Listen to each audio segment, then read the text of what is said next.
Welcome to Telugu full screen. Super star Mahesh Babu ఒకవైపు సినిమాలు చేస్తూ ఏదైనా మంచి వ్యాపార సంస్థని మొదలు పెట్టాలనుకున్నారట. ఎప్పటి నుండో వ్యాపారం రంగంలోకి రావాలనుకున్న మహేష్ సినిమాకి సంబంధించిన వ్యాపారాన్ని ఎంచుకున్నారు. ఏషియన్ సునీల్ తో కలిసి ఏఎంబి మల్టీప్లెక్స్ నిర్మించిన విషయం అందరికీ తెలిసిందే. ఇప్పుడు మల్టీప్లెక్స్ ప్రారంభోత్సవానికి డేట్ ఫిక్స్ చేశారట. డిసెంబర్ 2న ఈ మల్టీప్లెక్స్ ప్రారంభం అవుతాయట.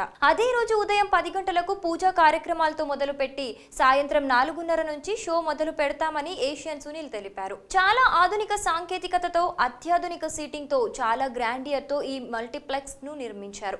సైబరాబాద్ లోని కొండాపూర్ కొత్తగూడ్ జంక్షన్ సమీపంలో ఈ మల్టీప్లెక్స్ ను కట్టారు. వాస్తవానికి ఈ మల్టీప్లెక్స్ ను రోబో 2.0 సినిమాతో అంటే నిన్న ప్రారంభించాలని అనుకున్నారు. కానీ పనులు పెండింగ్ ఒక పక్క, అనుమతులు పెండింగ్ మరో పక్క అడ్డుపడడంతో ఓపెనింగ్ సాధ్యం కాలేదు. ఇప్పుడు ఆ రెండు సమస్యలు అధిగమించి 2న ప్రారంభించడానికి సిద్ధమవుతోంది. చూడాలి మరి మహేష్ బాబు మల్టీప్లెక్స్ వ్యాపారం ఏ విధంగా సాగుతుందో తెలియాలంటే కొన్ని రోజులు ఆగాల్సిందే. సో ఇలాంటి ఇంట్రెస్టింగ్ అప్డేట్స్ చూడాలనుకుంటే కనుక మీరు మా Telugu full screen channel subscribe చేసుకోండి. ఈ వీడియో మీకు నచ్చినట్లయితే లైక్ చేయండి, అలాగే షేర్ కూడా చేయండి.